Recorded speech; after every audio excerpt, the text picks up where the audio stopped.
Assalamualaikum warahmatullahi wabarakatuh. Berjumpa lagi kawan di blog saya. Terima kasih atas kehadirannya dan waktunya yang disengaja untuk diluangkan membaca atau mendengar video-video saya. Mudah-mudahan video-video saya ini ada manfaatnya dan mendatangkan manfaat untuk kawan-kawan seiman dimanapun berada. Mudah-mudahan Allah selalu memberikan kesehatan kepada kita semua dan keluarga kita dimanapun dia berada, dan dilancarkan segala urusannya.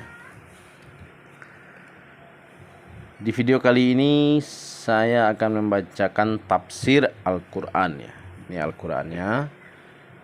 Ini yang yang Al-Aziz ya ini. Al-Quran itu banyak macamnya tapi isinya sama. Masuk Al-Quran yang ini Al-Quran yang keluaran Sari Agung. Ini karena sudah lama, jadi saya pakai yang baru saja. Dan ini saya ambil untuk perbandingan kata-kata yang ada di dalam tafsirnya nanti. Terjemahan. Nah, karena terjemahan itu kadang-kadang berbeda satu atau dua kata gitu. Karena itu berhubungan dengan aturan hak cipta, tidak boleh sama. Kalau sama dianggap menduplikat atau meniru. Nanti akan dikenakan undang-undang hak cipta pembuat atau penerbit Al-Quran itu.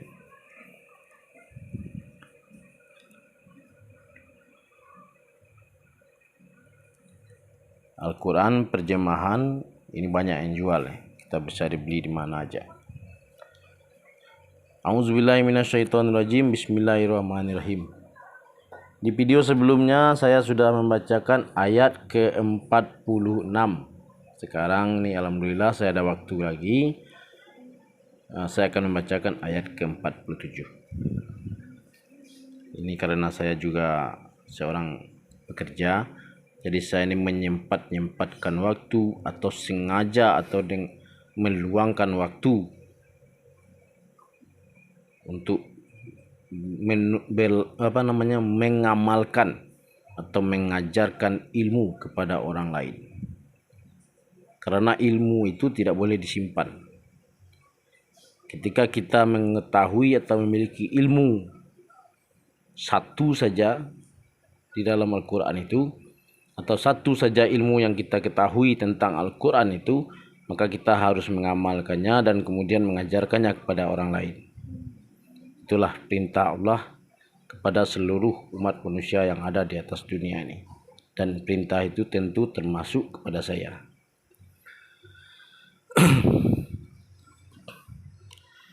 A'udzubillahi minasyaitonirrajim. Bismillahirrahmanirrahim. Dan sungguh di sisi kami mereka termasuk orang-orang pilihan yang paling baik. Nah, ini dia ya. Goyang-goyang ini. Kameranya goyang-goyang. Nah, itu kelihatan kan? Dan sungguh di sisi kami mereka termasuk orang-orang pilihan yang paling baik. Dan di ayat ke-48.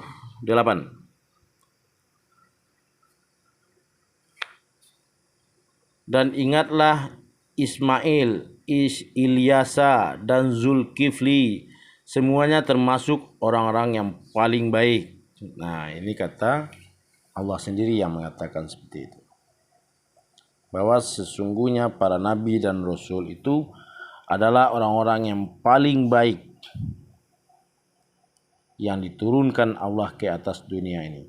Dan kesucian jiwa dan raga mereka dijamin oleh Allah Subhanahu wa Ta'ala.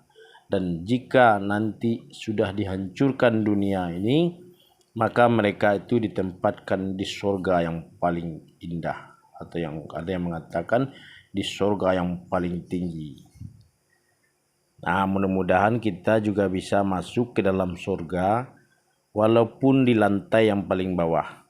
Intinya, kalau kita mendapatkan Rahman dan Rahimnya Allah itu, kita akan masuk ke dalam surga.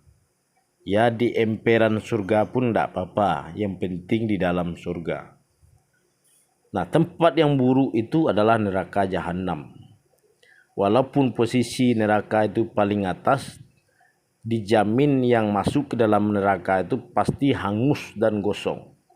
Dan itu adalah tempat kembali yang paling buruk. Nah, kita lanjutkan ke ayat 48. Dan ingatlah Ismail, ini udah tadi ya, tapi nggak apa-apa lah dibaca lagi. Dan ingatlah Ismail, Ilyasa dan Zulkifli, semuanya termasuk orang-orang yang paling baik. Oke. Ayat 49.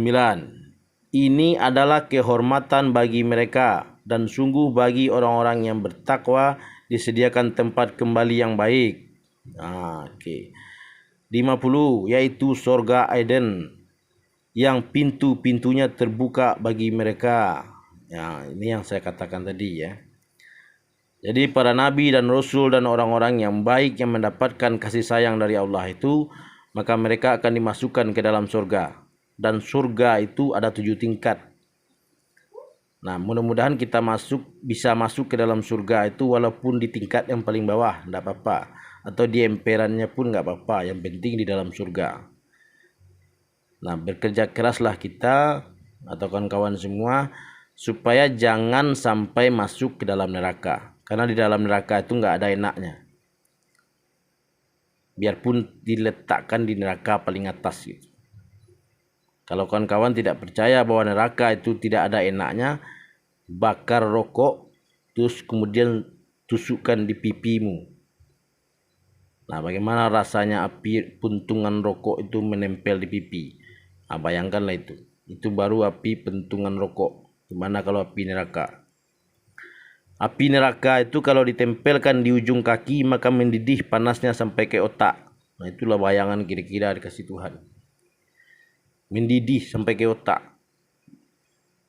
Itulah hebatnya api neraka itu. Jadi janganlah bercita-cita untuk masuk ke dalam neraka, apalagi neraka jahanam. Dan surga itu merupakan kehormatan yang diberikan oleh Allah kepada para nabi dan rasul dan kepada orang-orang yang baik. Jadi itu sebuah penghargaan dari Allah untuk manusia yang mau menaati semua aturan yang dibuat oleh Allah di atas dunia ini. Dan satu-satunya petunjuk kita untuk mengikuti atau mengetahui mana aturan Allah itu yang menyuruh dan mana yang melarang adalah kita membaca Al-Quran. Karena petunjuk itu hanya ada di dalam Al-Quran.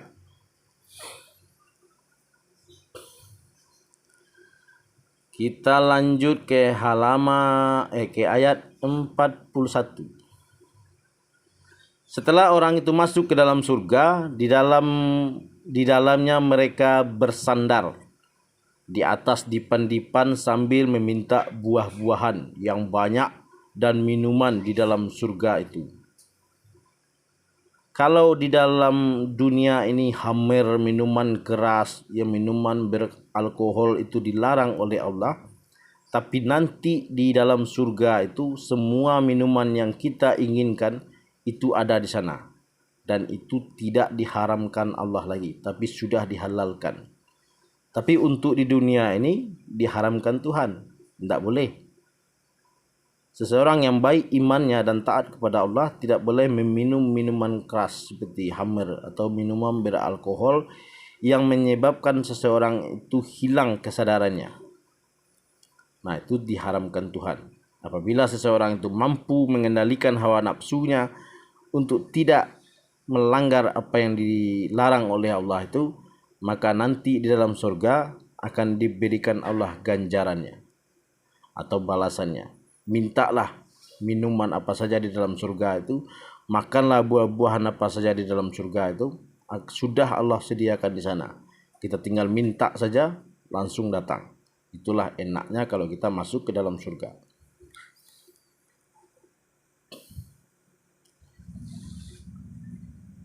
Dan menurut cerita para ulama, setiap anak yang meninggal dunia di bawah usia balik, maka mereka itu akan dimasukkan ke dalam surga Dan mereka itu diberi tugas nanti di sana itu untuk melayani orang-orang yang masuk ke dalam surga. Jadi mereka itu berlari-lari ke sana kemari dengan ceria, membawa ceret, membawa keranjang buah untuk siapa saja yang meminta buah-buahan di sana. Jadi kalau bagi bapak ibu-ibu, kawan-kawan semua mungkin ada anaknya yang meninggal dunia di usia yang belum balik, jangan bersedih hati karena sesungguhnya tempat mereka itu di surga.